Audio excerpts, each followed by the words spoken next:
muri rusange même even na in terms of M23 diplomacy aye Kinshasa wavuga ngo yagize upper hand surtout contre u Rwanda kurenza M23 kuko kuvuga ngo yatsinze muri diplomacy utanitsinze uri igihugu waba wasaze ariko contre u Rwanda iyo urebye amaraporo u Rwanda rwakozweho ukareba inkuru rwanditsweho ukareba ibihano n'ibindi wavuga ngo hari akantu gatari kanini ariko hari agakomere gato Kinshasa yakomerekeje Kigali buriyo bakubwira drone warfare ni intambara ihenze drone zirahenda noneho ziri Burundi ari izande ari izo Burundi ari za Kongo ari izo Bubirigi ari izande kuki zirahi Burundi kuki ariyo ziri guhagurukira nizikomeza kuhagurukira biragenda gute ikikwereka ko yamaze kuba konfuri ikomeye hagati y'u Burundi na AFC M23 nuko abarundi bari no gushinja AFC M23 gutera inzu yuhagarariye inyungu z'u Burundi Bukavu twabibonye ibyo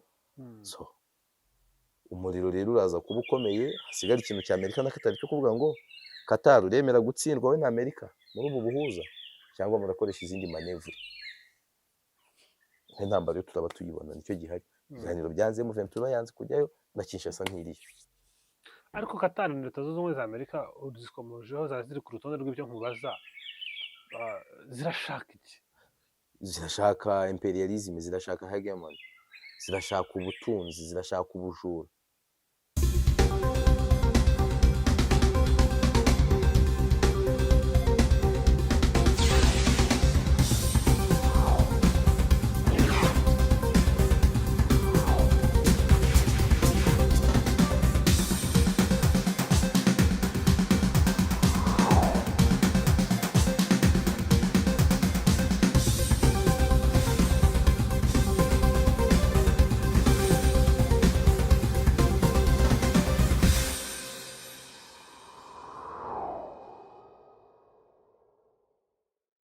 yego amahoro y'Imana bane namwe mwe mukunda wa National Radio Diaspora Rwanda ijwi rya diaspora y'u Rwanda ndi kumwe na Yves nkuye mu ruge Yves nezere kumeze neza bidakabije imvura iba yishe ibintu byinshi ku bantu bagitega moto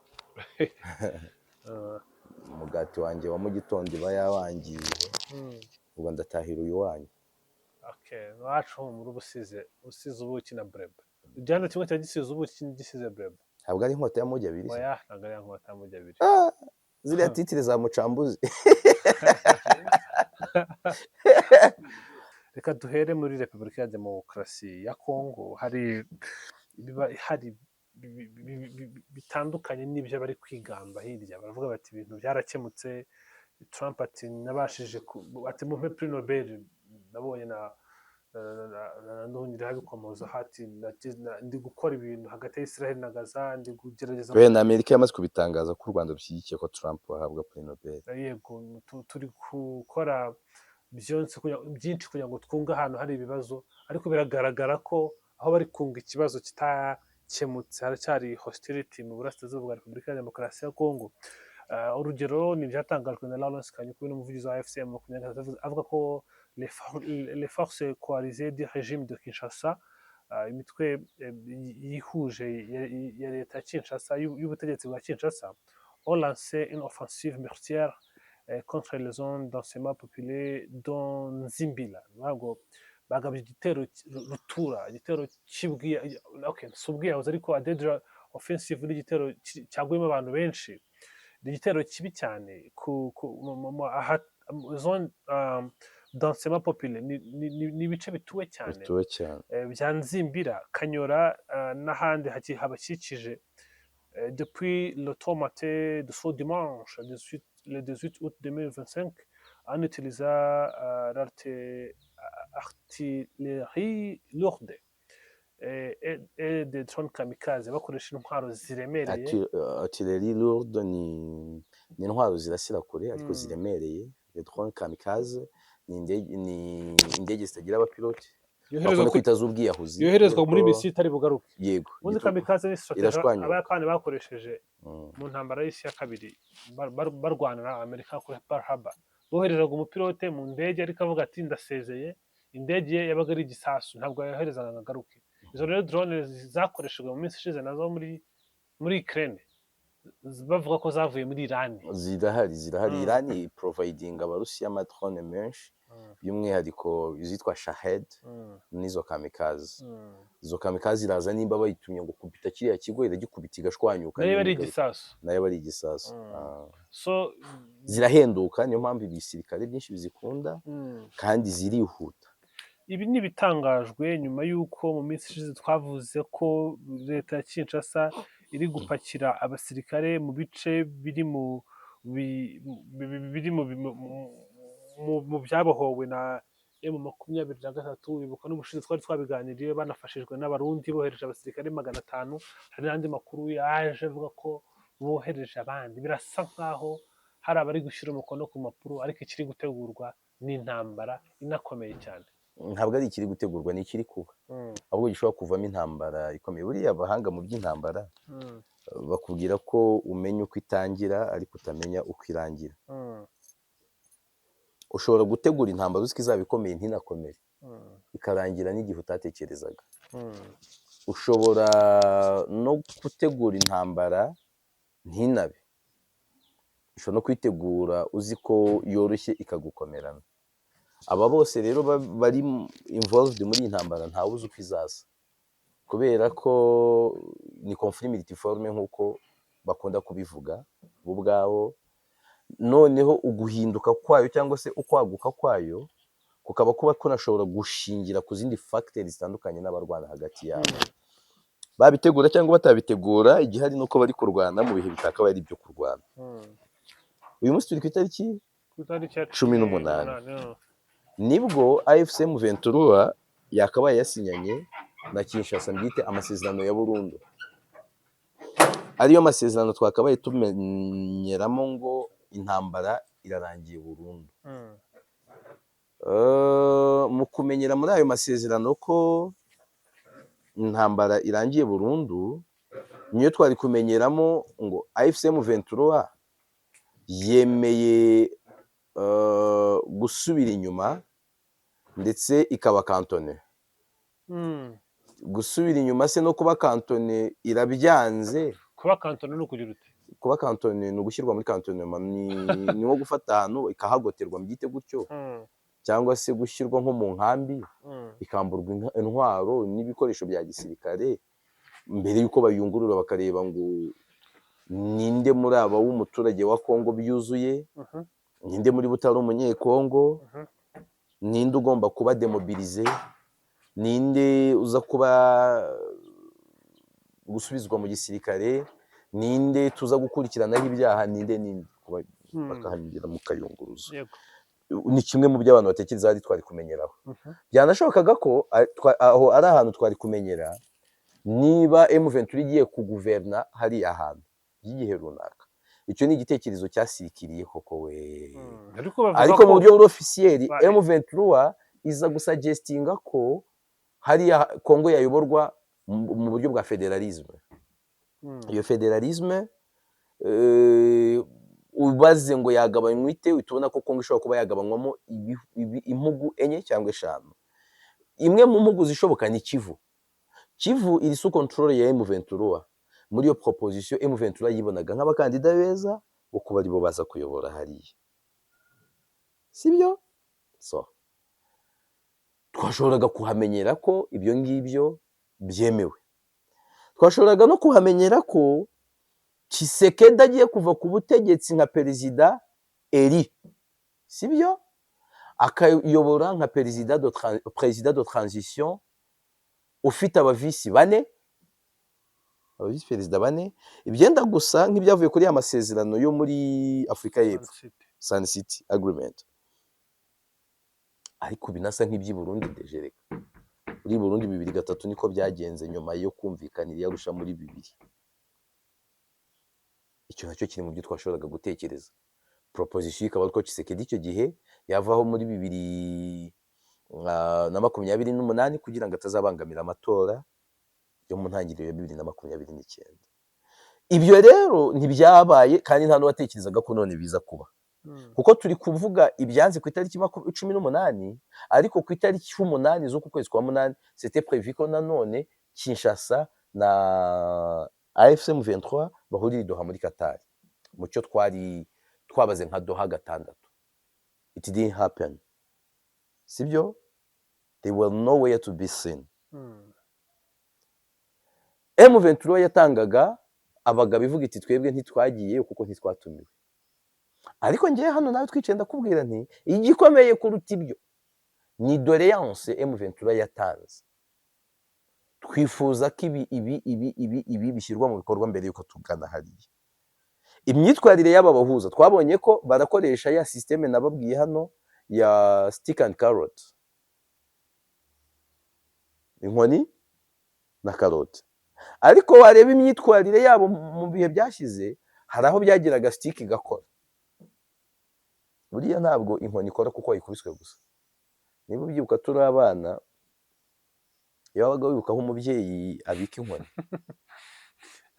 cyane badukubitaga hariya bazita momeri cyangwa ni boberi. Boberi.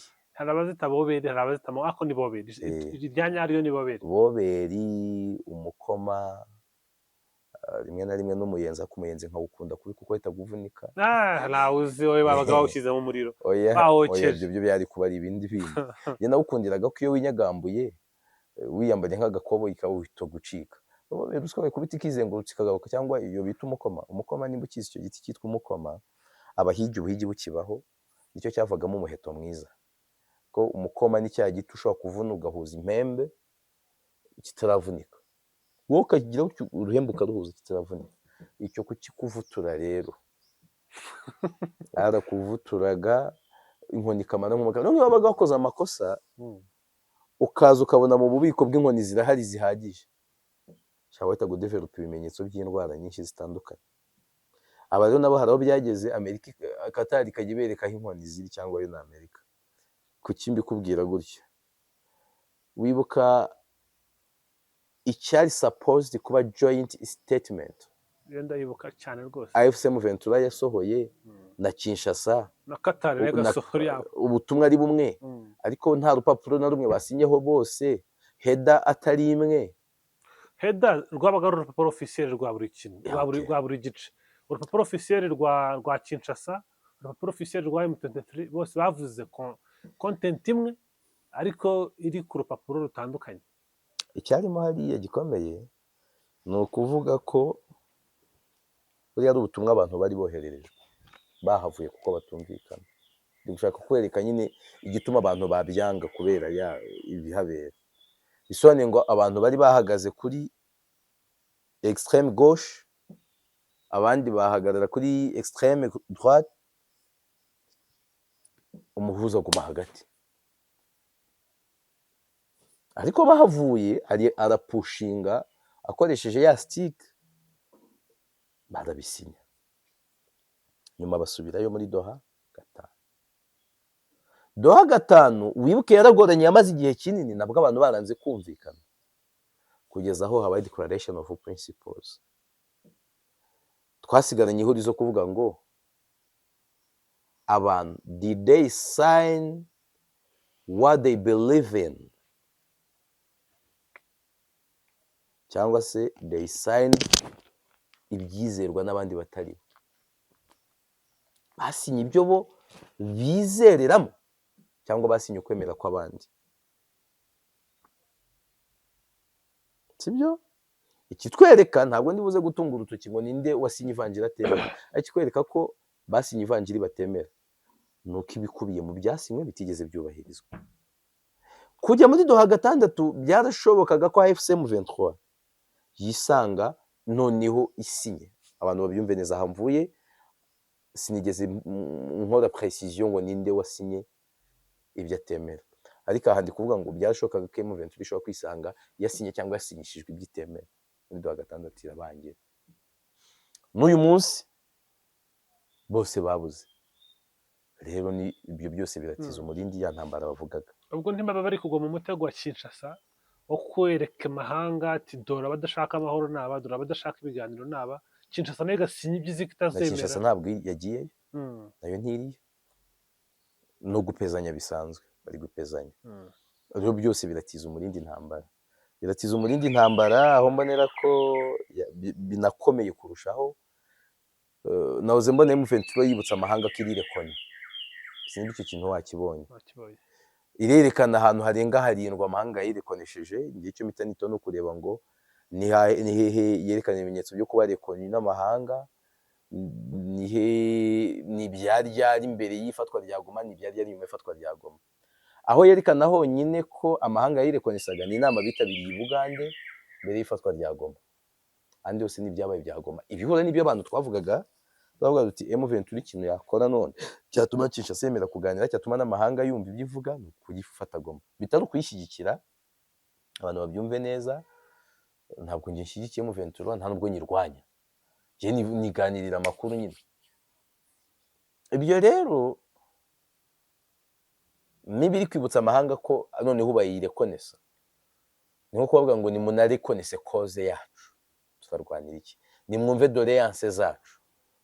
Niyo mpamvu iyo mitego Kinshasa niyo bavuga ngo iri gutega M23 imitego, na M23 ishobora kwitega, hari n'ibyo yiringiye, na M23 ishobora kuba ifite. Nakubwiye ko imyitwarire ya M23 yerekana ibyiringiro, ahubwo igisigaye no kumenya ngo ni ibyiringiro biva ku Uwiteka cyangwa nibiva ku mwanzi w'Imana n'abantu. Abantu babyumva iyo mvuga gutyo bataza kujya muri Bibiliya cyane, yakwerekana ko abantu batanga ibyiringiro hari igihe babeshya, akaba ariyo mpamvu bita abanzi b'abana b'abantu n'Imana. Hari igihe nyine baguha amasezerano ari empty, cyangwa se bakubeshya, bagushuka. Aha harimo anje, harimo ukubeshyanya, harimo deception nyine nyinshi uko nari mbikubwiye, harimo akantu gashobora kuvamo ikinyotera cy'umuriro bigakomera uko byongeye kwinvolvinga ibindi bihugu. Wari uri kumbarira ahantu bavuga ibitero bitandukanye, ariko na M23 iravuga ko ibitero yagabweho, drone yagabweho zahagurukiraga i Burundi. Sibyo? Yego. Wavuga ko drone zahagurukiraga i Burundi, uhita utekereza Uvira. M23 ikunda kuvuga ikibazo kugikemurira ku isoko, yajya i Burundi biragoye, ariko noneho ibyo kuba yajya i Burundi uretse kuba bigoye itapfa no kubitinyuka gutyo, izo drone ni izande ziri guhagurukira i Burundi.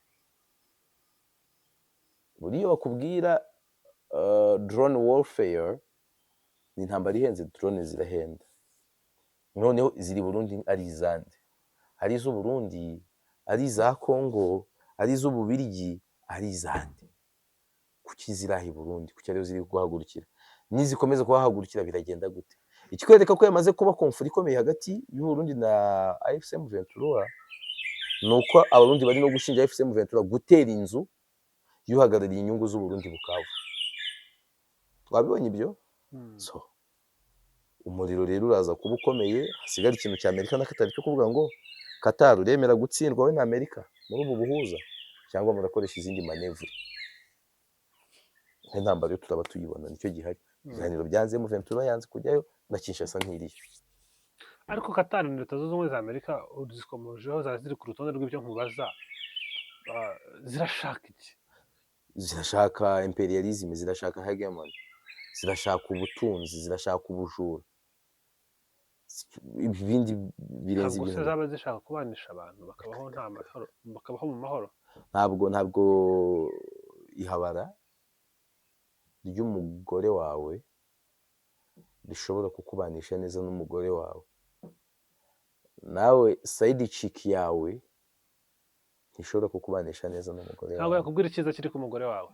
Nibyo wakosora kugira ngo atazasubira mu side chick. Ibaze uri umuntu w'umugabo, ihabara yawe cyangwa ikankoresha na termindaya yawe ari iri guca inyuma ijye kubwira umugore wawe ibintu yakosora kugira ngo umugabo we ntazangire kujya amuca inyuma, ajya mu mahabara akamubwiza ukuri.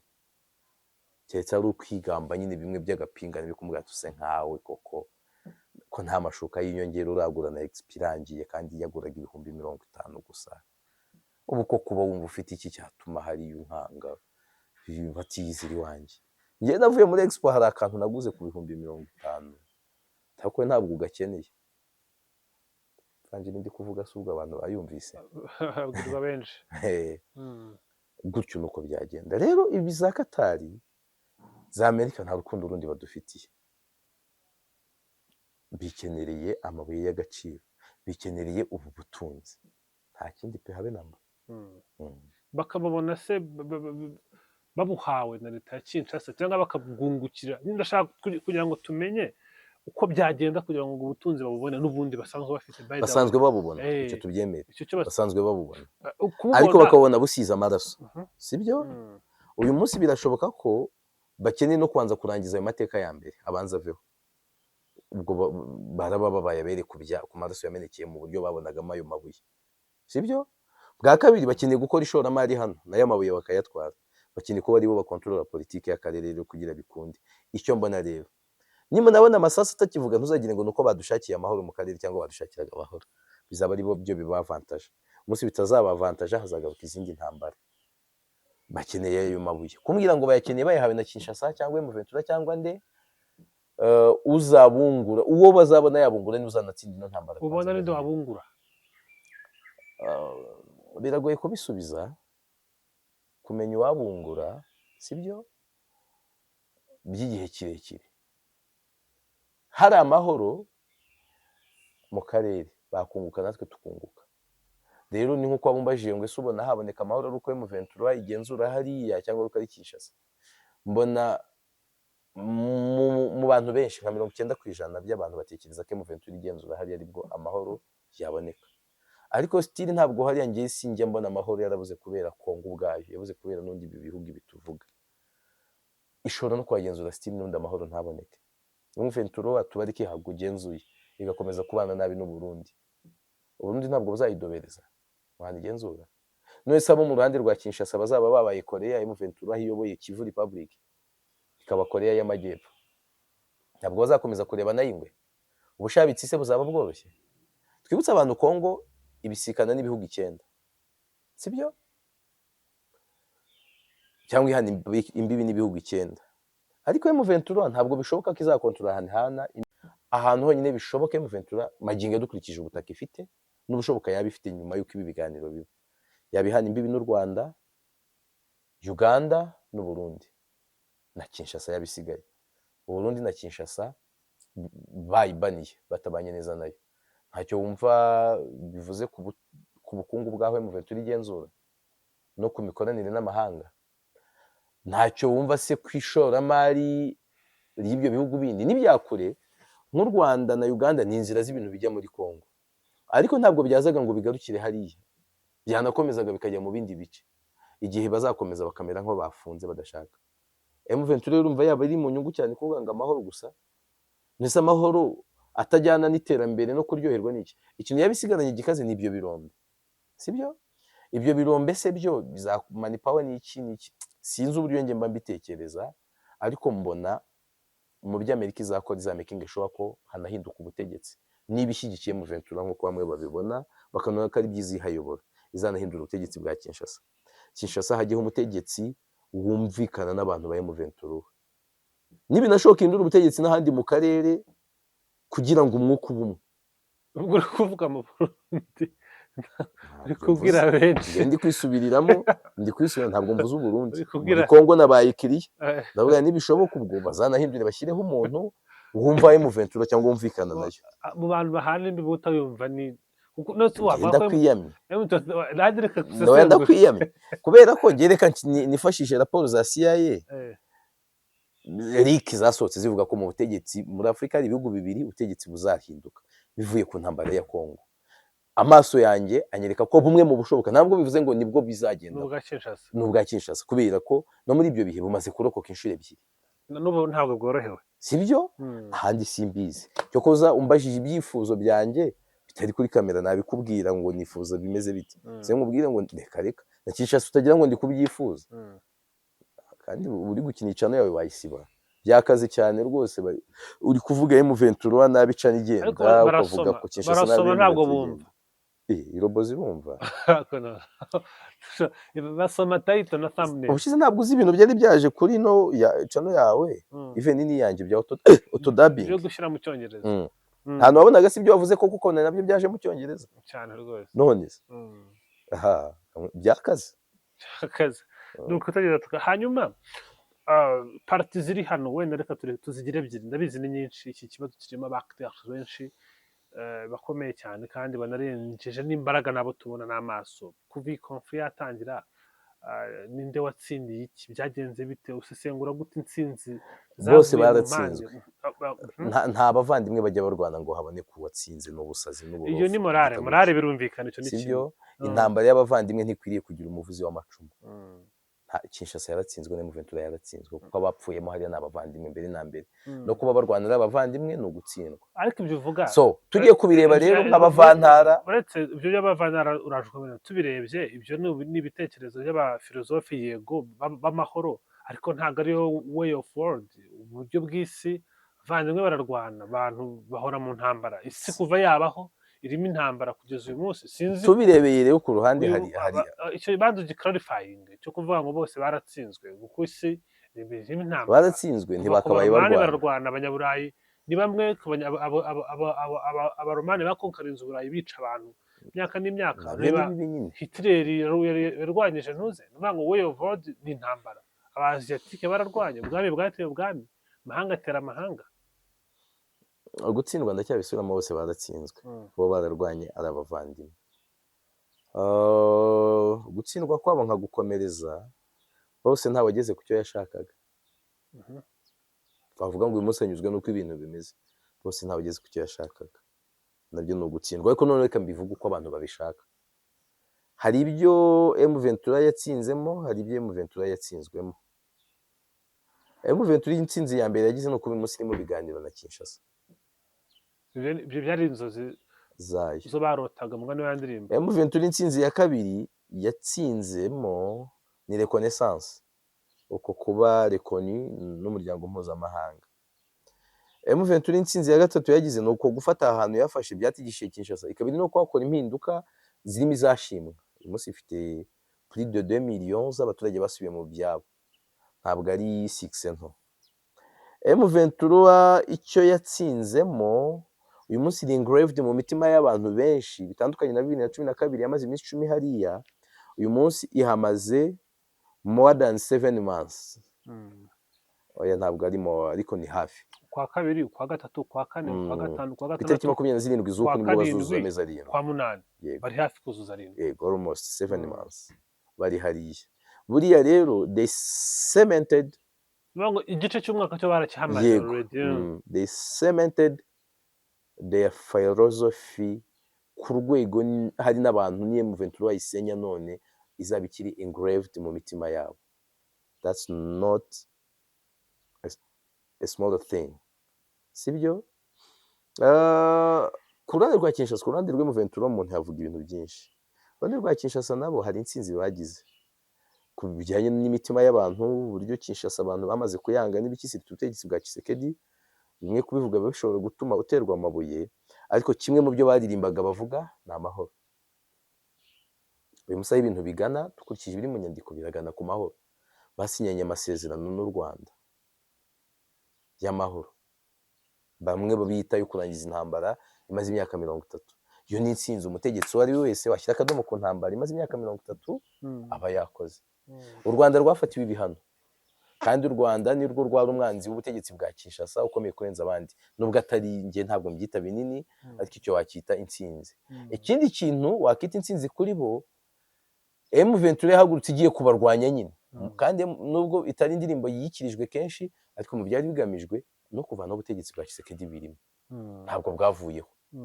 Bibe manda ya mbere yarayirangije araniyamamaza, atorerwa n'iya kabiri aracyariho. Bose bafite ibyo kwishimira ku ruhande rumwe, bafite n'ibyo kwibuka bakarira, akavuga ati twarahombye cyane. Kinshasa, kuri Kinshasa muri rusange, même even in terms of diplomacy, Kinshasa wavuga ngo yagize upper hand surtout contre u Rwanda kurenza M23 kuko kuvuga ngo yatsinze muri diplomacy utanitsinze uri igihugu aba wasaze, ariko contre u Rwanda iyo urebye amaraporo u Rwanda rwakozweho, ukareba inkuru rwanditsweho, ukareba ibihano n'ibindi, wavuga ngo hari akantu gatari kanini, ariko hari agakomere gato Kinshasa yakomerekeje Kigali cyane rwose. Ive kugira ngo se ntuba wakoze kuza kutuganiriza. Ndagushimiye, wakoze cyane. Yakoze na Mucambu.